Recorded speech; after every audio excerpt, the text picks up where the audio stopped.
Right, let's get into big events in the world of rugby league. Cookie, how are the players feeling about State of Origin in November this year? Oh, to be honest, mate, there hasn't been too much talk about Origin being in November. It's been a full-on year with what's going on this year, but, you know, the main goal was to get through the NRL season. That's why I understand the planning was to put the Origin at the end of the year and hope we got there. And now that we've almost got through the season, we can move on to, Origin after that. But, you know, it's going to be a completely different experience. As a fan growing up and someone who's got to play the game, I definitely enjoy it during the middle of the year. All right, we've just lost Cookie there, at least the vision for a little while. I'll tell you why, because Sam Burgess, one of your employees, is trying to ring me because he knows he's obviously watching. All right, we want to be careful. He'll have his contract torn up. That's a game that they used to play on Fox League Live, calling people while they're doing FaceTime interviews. So, Benji, hopefully Sam hasn't got your number. So do you think Origin might be affected by the make-up of the season this year, how the football's been played? Do you feel that 2020 that has been more physically taxing on the players? Oh, I think it has been physically taxing, Benny.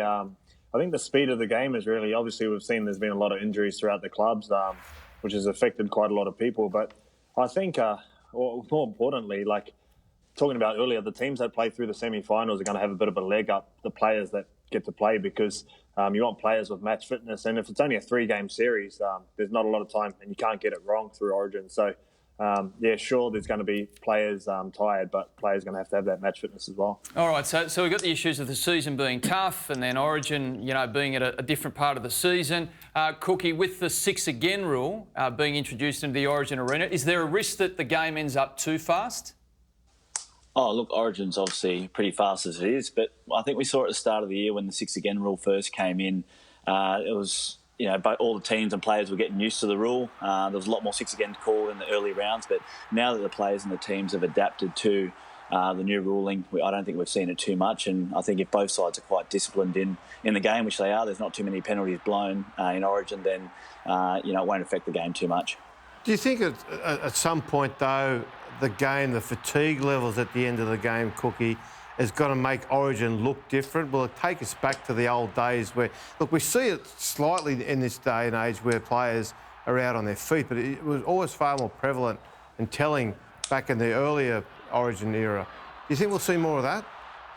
Oh, look, that's a great thing for the fans as well. If we do see the fatigue come into the game, the big boys getting tired, then that's when we're going to see the players of, Tedesco and, those boys, Tommy Trbojevic, if he's back, Kalen Ponga for Queensland, really put on a good show for those fans, and that's what they want. That's what the game's about, is giving back to those guys, and that's one good thing that could come out of the 6 again rule. All right, Benji, let's skip back to club footy. You guys lost to the Rabbitohs last Thursday, and having sort of spent the 80 minutes fighting hard against them, how do you rate the Bunnies' premiership chances this year? Yeah, still very highly, Benny. They got threats all over the park, and I feel like they're just starting to find their groove at the right time. Their spine is second to none in the competition, and they showed, I thought, on the weekend, just with little moments of momentum when they capture it, how hard they are to control. They got away to a 20-point hit start on us and within like 10 minutes, and they have the players like, I think Cody Walker's been the informed half in the comp, and what their spine does with Renault and obviously Cookie there, they're doing a great job. But I think if they can really get the fullback position right and nail that down and have their forwards through the middle of the park playing the ball quickly for Cookie, they're a very hard team to stop.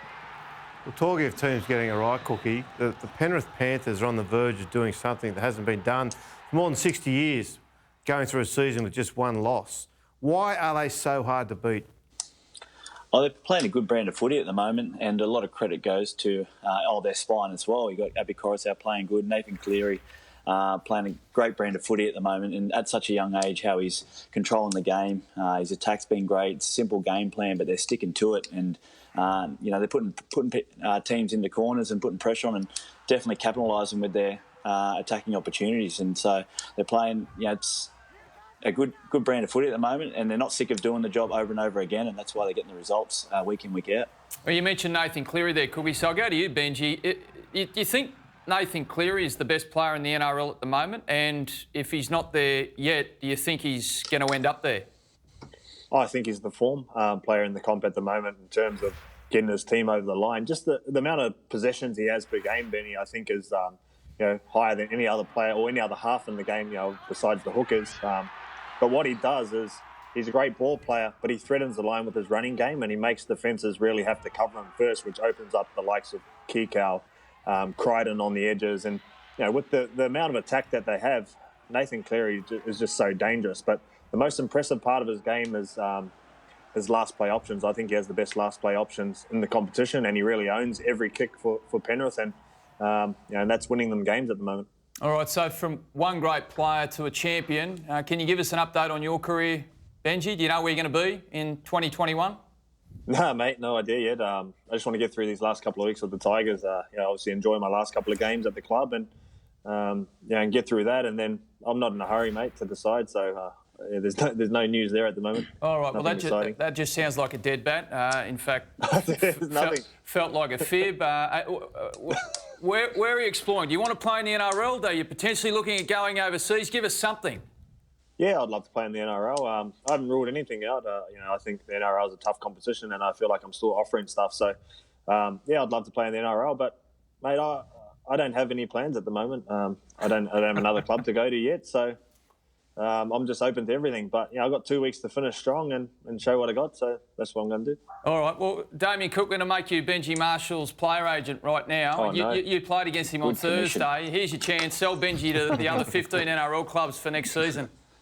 Well, Benji does sell himself. He's not just an outstanding player, but he's a product away from the game too. A good asset for the club. But I'll tell you one thing about on the weekend is Benji Marshall's been told no longer at the Tigers anymore, but he was the main threat that we come up against on the weekend.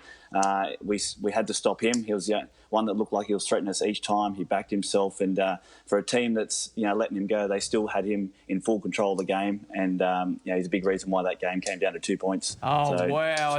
I tell you what, if I'm listening, I'm buying. Your stocks just rose off the back of your agent's work. You might be the CEO, mate, soon, so you probably can. Oh, there you go. And Benji, just one last question. You guys are playing the Storm this week. You would have been watching the video. You would have seen Cameron Smith's work in that first half. Should he be retiring? The way he's playing, mate, no. I think he's still offering a lot to the table. When week in, week out, he's in their top 2-3 players for the Storm. And again, it's just... You can't buy experience and timing of a game and understanding rugby league. And, he's just the best at knowing where to get the ball, where to find the space. And he just makes players outside and look even better than what they are. So, I've got a feeling he'll go around again, to be honest. All right. Well, lads, good chat. That was great. Good luck this weekend, and we'll catch up next week. Cheers, guys. Thanks. All right. There they were, Damien Cook and Benji Marshall. Don't go anywhere.